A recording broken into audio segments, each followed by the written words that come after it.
Listo, pues, bienvenidos nuevamente a todos. Vamos a poner este tiempo de la enseñanza en las manos del Señor para que Él sea el que hable esta mañana a nosotros.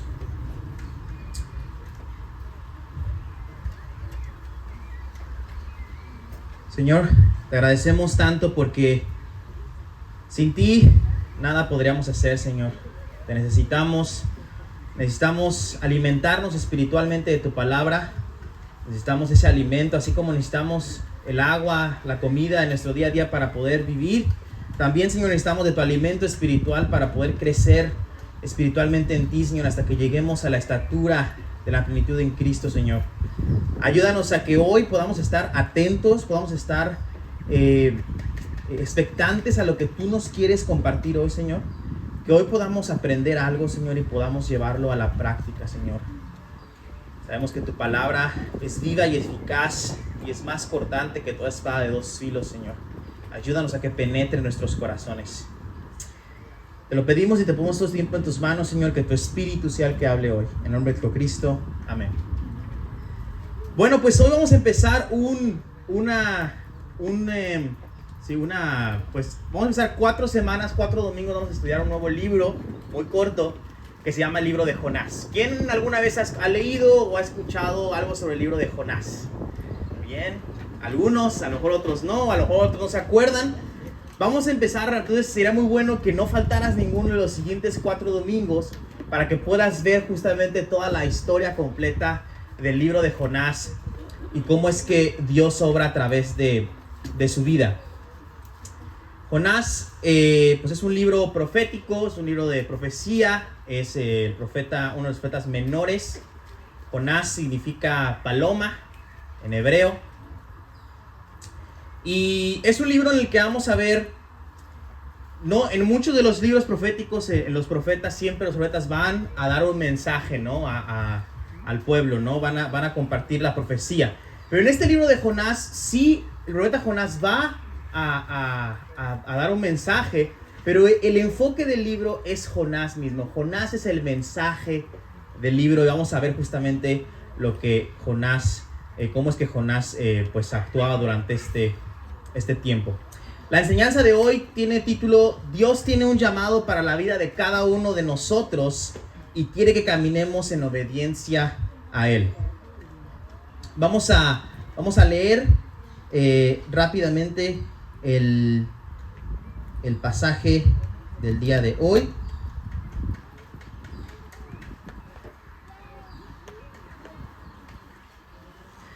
Y dice: la palabra del Señor vino a Jonás, hijo de Amitai. Levántate, ve a Nínive, la gran ciudad, y proclama contra ella, porque su maldad ha subido hasta mí. Jonás se levantó, pero para huir a Tarsis, lejos de la presencia del Señor. Y descendiendo a Jope, encontró un barco que iba a Tarsis. Pagó el pasaje y entró en él para ir con ellos a Tarsis, lejos de la presencia del Señor. Perdón. Que lo perdí aquí.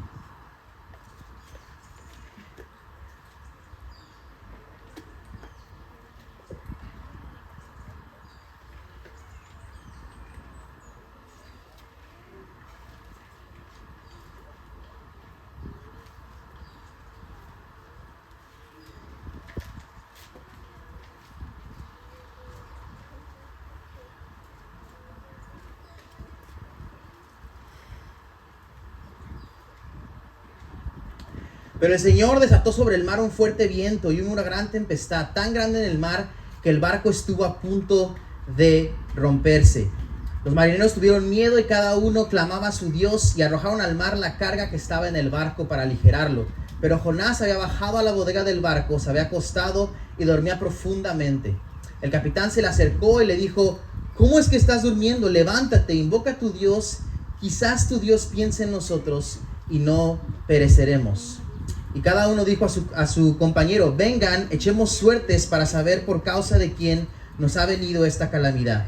Y echaron suertes y la suerte cayó sobre Jonás. Entonces le dijeron: decláranos ahora por causa de quién nos ha venido esta calamidad. ¿Qué oficio tienes y de dónde vienes? ¿cuál es tu tierra y de qué pueblo eres? Él le respondió, soy hebreo y temo al Señor, Dios del cielo, que hizo el mar y la tierra. Los hombres se atemorizaron en gran manera y le dijeron, ¿qué es esto que has hecho? Porque ellos sabían que él huía de la presencia del Señor, por lo que él les había declarado. Ellos le preguntaron, ¿qué haremos contigo para que el mar se calme alrededor nuestro? Pues el mar se embravecía más y más. Y él le respondió, tómenme y láncenme al mar, y el mar se calmará alrededor de ustedes. Pues yo sé que por mi causa ha venido esta gran tempestad sobre ustedes. Los hombres se pusieron a remar con afán para volver a tierra firme, pero no pudieron, porque el mar seguía embraveciéndose contra ellos. Entonces invocaron al Señor y dijeron, te rogamos, oh Señor, no permitas que perezcamos ahora por causa de la vida de este hombre, ni pongas sobre nosotros sangre inocente, porque tú, Señor, has hecho como has deseado. Tomaron pues a Jonás y lo lanzaron al mar, y el mar cesó en su furia. Y el Señor dispuso un gran pez que se tragara a Jonás. No, perdón.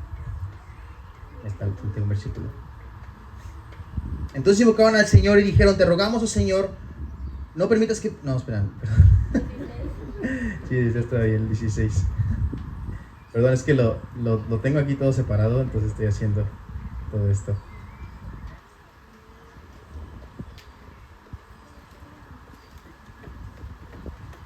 Y aquellos hombres temieron en gran manera al Señor, ofrecieron un sacrificio al Señor y le hicieron votos.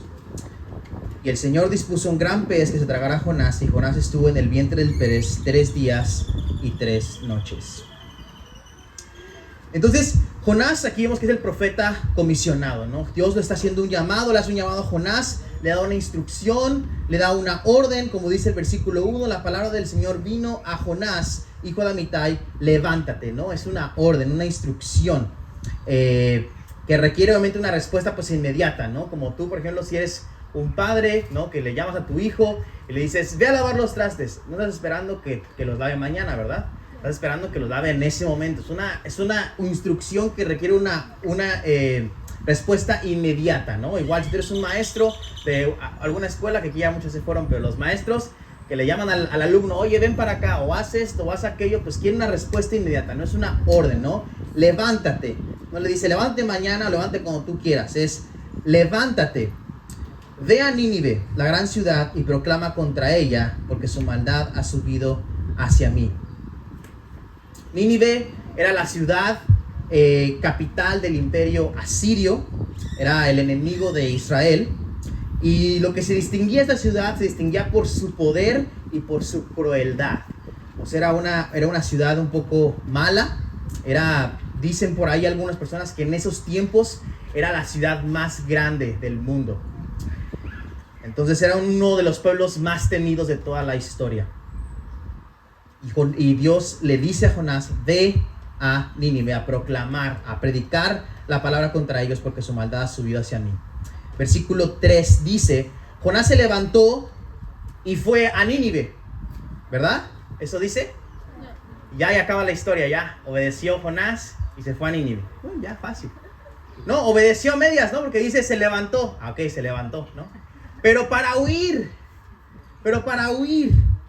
a Tarsis, lejos de la presencia del Señor. Quiero que esta frase se la quede bien guardada. Lejos de la presencia del Señor. ¿Por qué Jonás estaba huyendo? ¿Por qué no obedeció? ¿Por qué se les ocurre? ¿Tendría miedo? Puede ser que haya tenido miedo. ¿Le caían mal los ninivitas? No sé, a lo mejor no que los quería. Y muchas veces pueden ser muy ciertas, ¿no? Todas estas. Yo considero que sí, había cierto miedo de parte de Jonás. Pues imagínate, la ciudad más temida de toda la historia, con tanta crueldad ahí, pues a mí me hubiera dado miedo. A lo mejor también él no quería a los ninivitas, eso era seguro. Pero la respuesta, para no salirnos de lo que dice la palabra de Dios, en el capítulo 4, versículo 2, Jonás dice la razón por la cual no quería a Nínive. Y le dice, lloró al Señor, Señor, ¿no era esto lo que yo decía cuando aún estaba en mi tierra? Por eso me anticipé a huir a Tarsis, porque yo sabía que tú eres un Dios clemente y compasivo, lento para la ira y rico en misericordia. Esta era la razón por la cual Jonás no quería ir a Tarsis, porque él sabía que si Nínive se arrepentía, él los iba a perdonar. Yo te quiero preguntar, ¿a ti te molesta que Dios ame a tus enemigos? Porque ese va a ser el punto del libro. Dios ama a tus enemigos. A la gente que no quieres, que te cae mal, que no quieres, que tú dices que se vaya al infierno, que no merecen la vida eterna, no merecen vivir, merecen destrucción. Esa gente que tú no quieres, Dios los ama y les da la oportunidad de arrepentirse, de venir a arrepentirse para que puedan vivir. Entonces, Jonás pensaba, no se merecen la salvación, merecen destrucción. Jonás era un egoísta y no quería compartir con Nínive la gracia y la misericordia que Dios tuvo con él. Qué egoísmo, ¿no? Dios me rescató a mí y ahora no quiero compartir esa gracia con otras personas. Eso era lo que en ese momento, la razón por la cual Jonás no quiso ir. Y para los que anotan, en Éxodo 34, 6 al 7, ahí se menciona con Moisés esta parte de que Dios es un Dios clemente y compasivo, lento para la ira y rico en misericordia. Y les dije en el versículo 3 que nos fijáramos en esa frase, lejos de la presencia del Señor. ¿En serio Jonás creyó que podría huir, ¿no? O esconderse de la presencia de Dios? ¿En serio pensó eso Jonás? ¿Cómo podrías desaparecerte de su presencia? No hay forma humana de poder huir de su presencia. Ni aún estando debajo de la tierra, ni en el rincón más recóndito del mundo donde tú digas, aquí no me va a ver Dios, ahí también está Dios. Dios está en todo lugar. Y vamos a Salmo 139, versículos del 1 al 10. Vamos a leer estos versículos. Salmo 139, versículos del 1 al 10.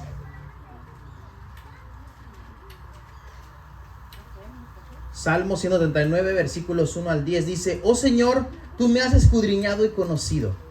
Tú conoces mi sentarme y mi levantarme. Desde lejos comprendes mis pensamientos. Tú escudriñas mi senda y mi descanso, y conoces bien todos mis caminos. Aún antes de que haya palabra en mi boca, oh Señor, tú ya la sabes toda. Por detrás y por delante me has cercado, y tu mano pusiste sobre mí. Tal conocimiento es demasiado maravilloso para mí. Es muy elevado, no lo puedo alcanzar. Y va en el versículo clave. ¿A dónde me iré de tu espíritu? ¿A dónde huiré de tu presencia? Si subo a los cielos, ahí estás tú. Si en el Seol preparo mi lecho, ahí tú estás. Si tomo las alas del alba y si habito en lo más remoto del mar, aún ahí me guiará tu mano y me tomará tu diestra. Otra vez, ¿quién podría desaparecer de su presencia? Él es Dios omnipresente, está en todos lados, ¿no? Él está presente en todos lados al mismo tiempo, ¿no? Tiene ese poder de omnipresencia. Aún en aquellos lugares donde nosotros pensamos, ay, aquí nadie me ve, ¿no? Aquí nadie me ve, nadie me está viendo. Pues sí, a lo mejor una persona humana no te está viendo, pero Dios sí te está viendo, porque Él está en todo lugar. ¿Cómo pensó Jonás que podía huir del creador del mar y de la tierra, como dice el versículo 9 de Jonás 1? ¿Cómo pensó Jonás que podía huir del creador del mar y de la tierra? Y es interesante que al final del versículo 3 se repite otra vez la frase, lejos de la presencia del Señor.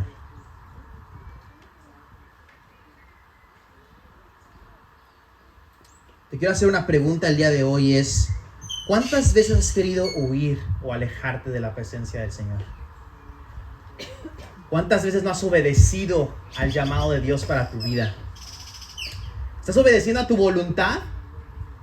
¿O estás obedeciendo a su voluntad? ¿O estás haciendo como Jonás, obedeciendo a lo que tú quieres, a lo que tu carne quiere, a lo que tú deseas? ¿Estás obedeciendo a lo que Él quiere para tu vida, al llamado que tiene para ti? ¿O te preocupas más por lo que me hace sentir bien a mí, lo que yo quiero hacer?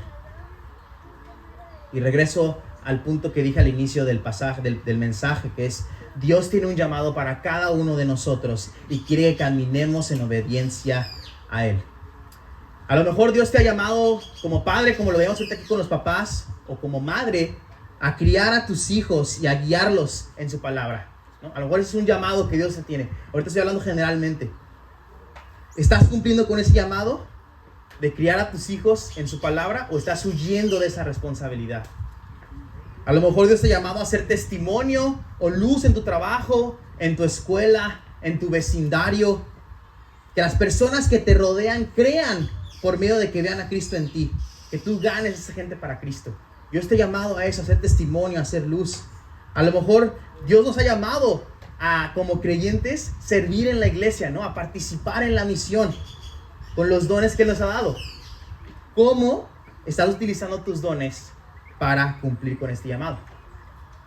¿Qué estás haciendo en la iglesia? Dios te ha dado un don a ti, te llamó a servirle. ¿Cómo lo estás ocupando? Pero principalmente y generalmente Dios, ¿a qué nos ha llamado? Hay un llamado específico que Él nos dejó antes de que se fuera, y ese llamado es de ir y hacer discípulos. ¿Cómo vamos con ese llamado? ¿Cómo vamos con ese llamado de ir y hacer discípulos? No es un llamado solamente para los líderes de la iglesia. Bueno, ellos son los que tienen que ir y hacer discípulos. No, es para todos. Es nuestra responsabilidad discipular a otros, enseñarles a guardar todo lo que está escrito en la palabra. Y no necesitamos ser expertos para poder empezar a discipular, ¿no? Porque mucha gente cree que tenemos que saber toda la Biblia para poder enseñar a una persona sobre Cristo. Y no es así.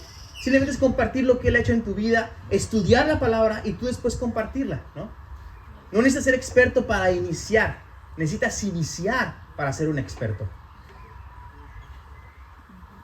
Entonces es momento de cumplir con ese tipo de llamados. Y cuidado, hermanos, porque el no hacer esto, el no cumplir con ese llamado que Dios nos ha hecho, ya sea como padre, como madre, como hijo, el no ir y hacer discípulos, el no obedecer a los llamados de Dios a nuestra vida, es como estar como Jonás y querer huir y alejarte de la voluntad de Dios. Es como decirle a Dios: Dios, te equivocaste en haberme llamado para esto, yo no voy a hacer eso. Es querer zafarte de tu responsabilidad.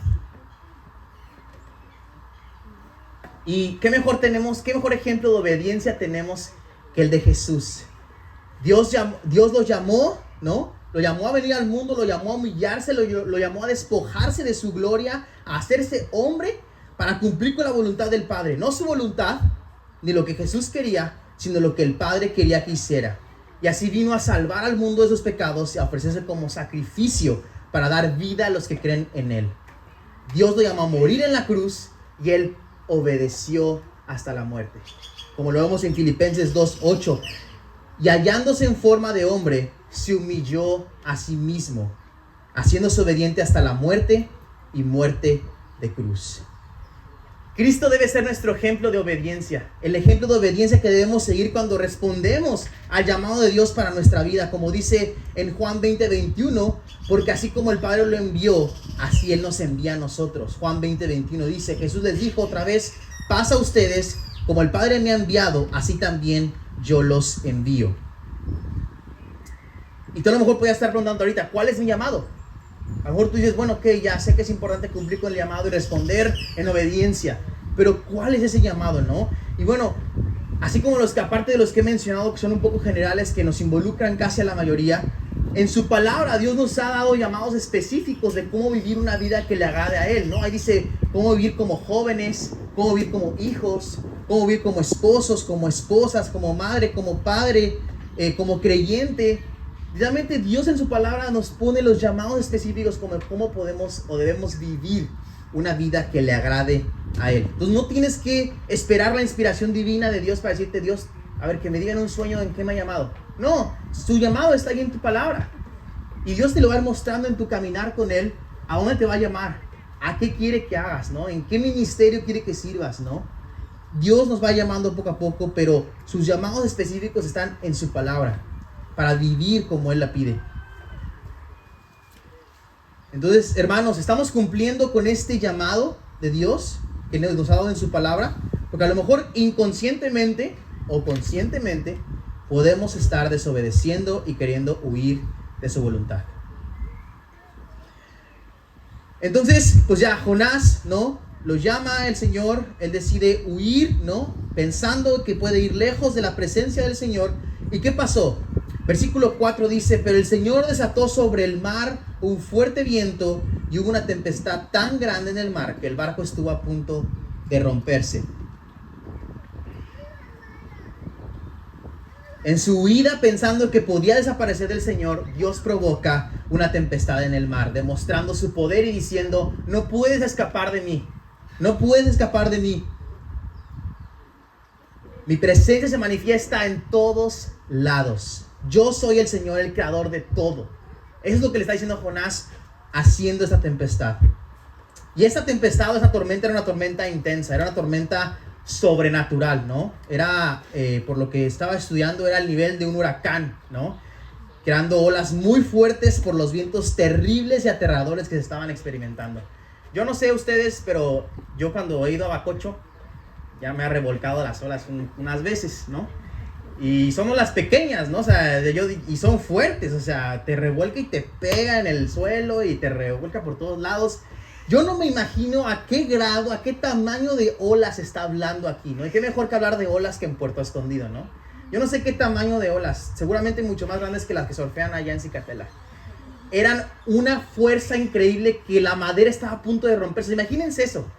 ¿Qué fuerza tenía que tener el agua, las olas, para poder romper un barco? La tormenta que se debe haber sentido en ese momento era impresionante. Por eso, como dije, era una tormenta sobrenatural. ¿Y por qué sobrenatural? Porque no fue generada por una causa humana, o una causa natural, sino fue causada por Dios mismo. Es sobrenatural. Una tormenta violenta que Dios desató. No era algo que normalmente se hizo naturalmente, como podemos ver una tormenta aquí, ciclones, etc. Fue una tormenta que Dios mismo, el creador de las tormentas, desató. Y seguramente los marineros que estaban en ese barco ya habían experimentado muchísimas tormentas, a eso se dedicaban, ya habían experimentado muchísimas tormentas, desafíos en su vida en el mar, pero nunca habían experimentado una tormenta como esta tormenta. Una tormenta que fue originada por el creador de las tormentas. Una tormenta única, una tormenta tal vez con un poco de ira y de enojo de parte de Dios por la desobediencia de Jonás. Fue una tormenta con demasiado poder. Ellos, los marineros, definitivamente sentían una tormenta sobrenatural y tal vez un poco personal hacia ellos.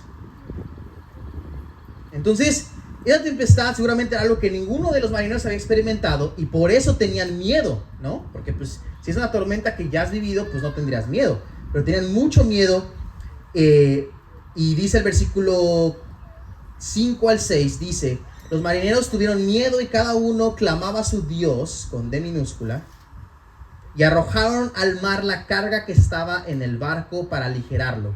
Pero Jonás había bajado a la bodega del barco, se había acostado y dormía profundamente. El capitán se le acercó y le dijo: ¿Cómo es que estás durmiendo? Levántate, invoca a tu Dios, con D mayúscula. Quizás tu Dios piense en nosotros y no pereceremos. Hermanos, el Señor es soberano. El Señor es soberano sobre todas las cosas y Él siempre va a hacer su voluntad. Él ejerce su soberanía con un propósito. Todo está orquestado, ordenado y diseñado por Dios para cumplir su propósito. El Señor tenía un plan. Todo lo que sucede es porque Él quiere. Muchos pensarían que el hecho de que Jonás haya desobedecido era como que fue en contra de la voluntad de Dios. Entonces ya el plan de Dios ya se rompió. No, el plan de Dios era que Jonás desobedeciera. Y vamos a ver más adelante cuál era el propósito y cómo es que Él usó esta desobediencia de Jonás para su gloria. Y dice el versículo 7: y cada uno dijo a su compañero: vengan, echemos suertes para saber por causa de quién nos ha venido esta calamidad. Y echaron suertes y cayó la suerte sobre Jonás. Los marineros sabían que algo no estaba bien, que esta tormenta no era algo normal, y actuaron como cualquier persona que no conoce a Dios haría en los momentos difíciles: buscar respuestas en los lugares equivocados. Echaron suertes, dados, ¿no? Ellos dijeron que la suerte, que el destino, que el universo, ¿no? Como muchos dicen allá afuera, que ellos nos den la respuesta en esos momentos difíciles. Pero ni aún la suerte, hermanos, o el azar, ni aún la suerte o el azar se escapa de la soberanía de Dios. Dios está en control de todas las cosas, y todas es un absoluto. No es todas menos la suerte. Todas las cosas están bajo el control de Dios. Nada sale de su control. Todas las cosas están sostenidas en sus manos. El Dios Todopoderoso y Creador del cielo, mar y de la tierra. Entonces le dijeron en el versículo 8. Entonces le dijeron: decláranos ahora por causa de quién nos ha venido esta calamidad. ¿Qué oficio tienes y de dónde vienes? ¿Cuál es tu tierra y de qué pueblo eres? Él le respondió: soy hebreo y temo al Señor, Dios del cielo, que hizo el mar y la tierra. Los hombres se atemorizaron en gran manera y le dijeron: ¿qué es esto que has hecho? Porque ellos sabían que él huía de la presencia del Señor por lo que él les había declarado. Ellos le preguntaron: ¿qué haremos contigo para que el mar se calme alrededor nuestro? Pues el mar se embravecía más y más. Y él le respondió: tómenme y láncenme al mar, y el mar se calmará alrededor de ustedes, pues yo sé que por mi causa ha venido esta gran tempestad sobre ustedes. Jonás sabía que él estaba experimentando las consecuencias de su pecado. Y él entiende que su sacrificio era lo que podía aplacar la ira de Dios.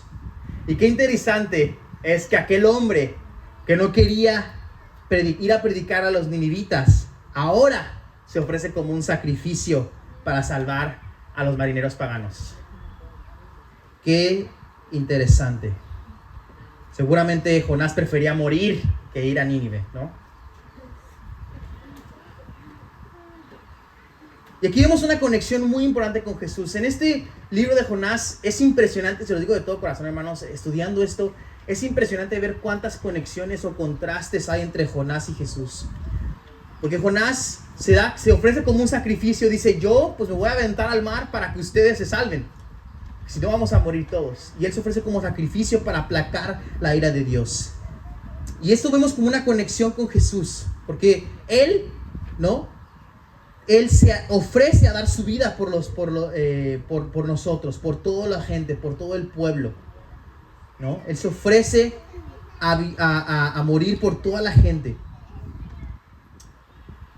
Y nosotros obviamente merecíamos morir, ¿no? Pero Él viene y se ofrece como ese sacrificio vivo para ahora nosotros poder ser salvados y rescatados del pecado.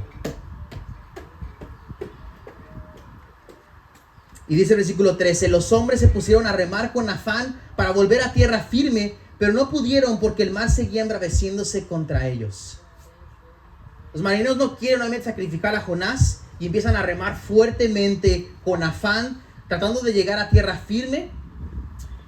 Y obviamente a sus ojos Jonás era inocente, ¿no? Porque ellos pensaban como: pobre hombre, se está aventando por nosotros, ¿no? Él es inocente, ¿no? Se está aventando. Entonces los marineros obviamente nos están demostrando lo que todos nosotros hacemos cuando no entendemos el evangelio. Los marineros nos están demostrando en este versículo lo que todos nosotros hacemos cuando no entendemos el evangelio. Porque queremos ser salvos por nuestras propias fuerzas. Hay alguien que se está ofreciendo para salvarnos, pero nosotros queremos por nuestras propias fuerzas remar y quiero salvarme a mí mismo por nuestras propias fuerzas y hacer por nuestras propias obras el poder salvarnos. Queremos salir solos del hoyo de nuestro pecado, pero no podemos, hermanos, no podemos. Por más afán, porque ahí dice con afán, eso es muy importante, dice con afán estaban remando. Por más afán que le pongamos, ninguno de nosotros podamos hacer nada para ganar nuestra salvación. Nada podemos hacer. Lo único que tenemos que hacer es confiar y creer en que el inocente murió, que se ofreció como sacrificio para que no tuviéramos que experimentar la ira de Dios.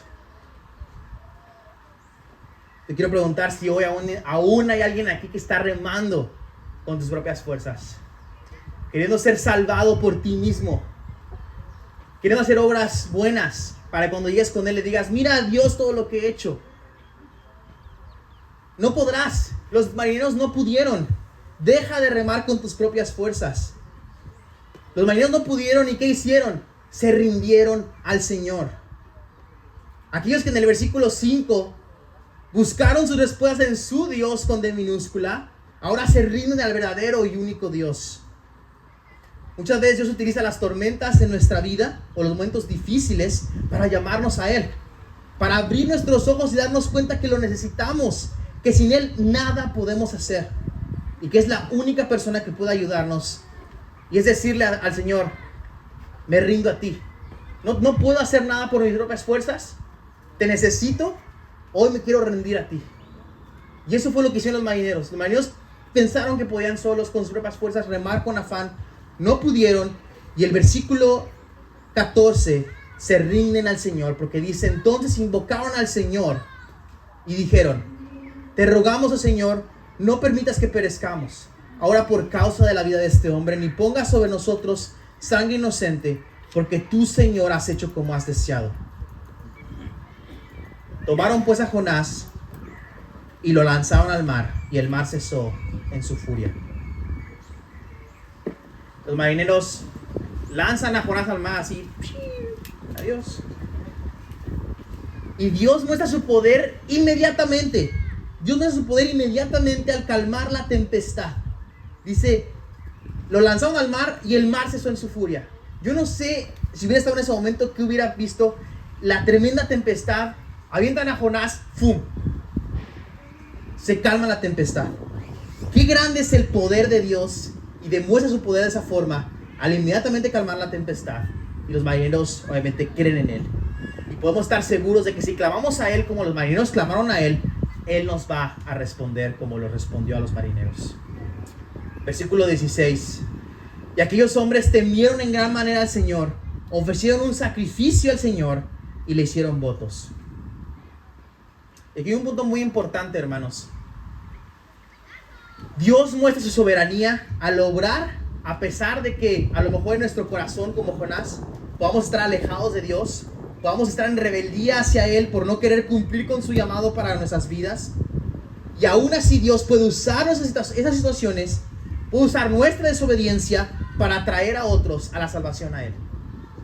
Esto no es para escudarnos o decir: bueno, entonces si yo desobedezco, si yo hago decisiones malas, entonces al final de cuentas Dios va a seguir cumpliendo su voluntad, o va a ser para todo para su gloria. No, porque nuestra responsabilidad como creyentes es obedecer a nuestro Padre, a nuestro Rey, a nuestro Creador. Pero Dios demuestra aquí su soberanía al usar nuestras fallas o decisiones incorrectas para su gloria. Dios hace su voluntad. Jonás estaba huyendo de Dios, rebelde contra un Dios soberano. Toma un barco hacia Tarsis en contra de la voluntad de Dios, pero Dios ya había planeado y orquestado eso para salvar a un grupo de marineros paganos que ya había escogido desde antes de la fundación del mundo. Este es el Dios soberano. Él es el Dios de la misión, que usa cualquier circunstancia que para nosotros pareciera mala, Él la usa para su gloria y para completar su misión. Qué increíble. Y esos marineros reconocen su soberanía, porque en el versículo 15 dicen: porque tú, Señor, has hecho como has deseado. Los marineros no dijeron: fue el destino, fue coincidencia, ¿no? Fue el universo, fuimos nosotros, ¿no? Que queríamos buscar a Dios. No, el Señor hace lo que le place. Dios cumple su misión, porque no es nuestra misión. Ahora que estamos aquí en Puerto Escondido y que estamos con la misión de la escuela, con la misión aquí de la iglesia, no es nuestra misión, no es la misión de Natán, no es la misión de nadie, es la misión de Dios. Y ahora que estamos aquí, es momento de que reconozcamos eso, que lo que estamos haciendo no es nuestra misión, es su misión. Nosotros solamente somos participantes, somos instrumentos, porque cuando Él rescata, cuando Él salva personas, la única persona que se lleva la gloria es Él. Nosotros no tenemos nada que ver, solamente somos partícipes. Qué maravilloso, porque yo con una persona una vez escuché que decimos: nosotros los creyentes debemos vivir para ver gente rescatada, para ver gente salvada. Y qué hermoso ver que Dios utilizó este momento para que los marineros paganos que no creían en Él, que adoraban a otro Dios, se voltearan completamente y buscaran y se rindieran al único Dios verdadero, Cristo. Y dice el versículo 17: y el Señor dispuso un gran pez que se tragara a Jonás, y Jonás estuvo en el vientre del pez 3 días y 3 noches. Dios sigue haciendo su voluntad, y en su soberanía rescata a Jonás de morir ahogado en el mar. y dispone a este gran pez para que se trague a Jonás y continúe su plan para la vida de Jonás, que veremos en el capítulo 2, próximo domingo. Jonás estuvo en el pez 3 días y 3 noches, y esto es algo muy, muy interesante, porque esto ha servido como una señal, porque en Mateo 12, acompáñenme rápidamente para terminar, a Mateo 12, versículo 38 al 40. Esto es muy interesante porque tanto tiempo en el Antiguo Testamento hemos visto cómo las profecías se cumplen en el Nuevo Testamento. Y esto de que Jonás estuvo en el pez 3 días y 3 noches, cuando Jesús vino, hace mención a esta señal cuando los fariseos y los escribas le estaban pidiendo una señal a Jesús. Y dice, entonces algunos de los, repito otra vez, Mateo 12, 38 a 40. Dice, entonces algunos de los escribas y fariseos dijeron a Jesús, Maestro, queremos ver una señal de parte tuya. Pero él respondió, una generación perversa y adúltera demanda señal, y ninguna señal se les dará, sino la señal de Jonás el profeta. Porque como estuvo Jonás en el vientre del monstruo marino 3 días y 3 noches, así estará el Hijo del Hombre 3 días y 3 noches en el corazón de la tierra. Entonces, vemos ahí esa conexión, cómo hace esta señal y hace esa comparación. Y en este libro de Jonás, como él les decía, vamos a ver muchísimos contrastes de lo que hizo Jonás y lo que hizo Jesús. Una comparación, vamos a ver conexiones de Jonás como un tipo de Jesús, ¿no? Porque dice el versículo 41 de Mateo 12, los hombres de Nínive se levantarán con esta generación en el juicio y la condenarán, porque ellos se arrepintieron con la predicación de Jonás.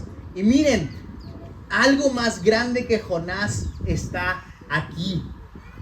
Y miren, algo más grande que Jonás está aquí. Este es Jesús. Jesús es esa persona más grande que Jonás. Jesús es mejor. Y en este capítulo vimos varios contrastes, ¿no? Jonás tuvo un llamado para ir a Nínive. Jesús tuvo un llamado de Dios para venir a morir en la cruz por nosotros. Uno desobedeció, el otro obedeció hasta la muerte. Jonás durmió en la tormenta, desobedeciendo a Dios. Y Jesús en Mateo 8, cuando hubo una tormenta con los discípulos, él durmió también, pero él durmió confiando en Dios y que él era Dios mismo. Jonás también parecía inocente para los marineros, pero Jesús era completamente inocente. Jonás fue sacrificado para salvar a unos marineros, pero Jesús fue sacrificado para salvar a gente de todo pueblo, lengua y nación. El sacrificio de Jonás calmó la tormenta en el mar, pero el sacrificio de Jesús aplacó la completa ira de Dios. Jonás estuvo 3 días y 3 noches en el vientre del pez. Jesús estuvo 3 días y 3 noches en el corazón de la tierra. Jonás en el capítulo 2 veremos que fue vomitado por el pez en tierra firme. Y Jesús resucitó entre los muertos y está reinando sobre todas las cosas. Jesús es mejor. Jesús es eso más grande, porque nos da su ejemplo de obediencia a su llamado de Dios, porque era inocente y aún así murió por nosotros, porque vino a ofrecerse como sacrificio por nosotros para morir y ofrecernos salvación, y porque Él venció la muerte y resucitó para nosotros no tuviéramos que morir. Qué grande eres, Jesús. Qué grande es. Entonces,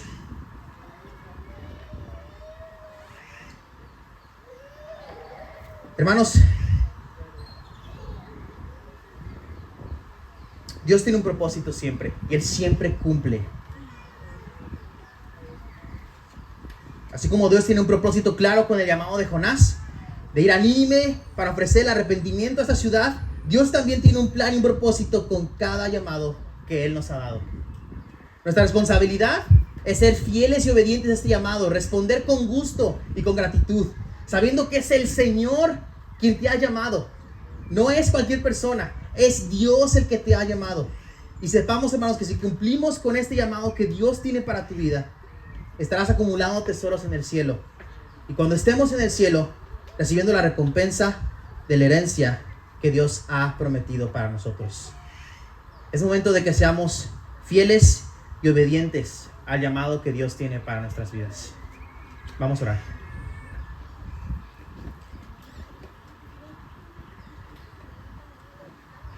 Señor, gracias porque eres soberano, porque tienes el control de todas las cosas,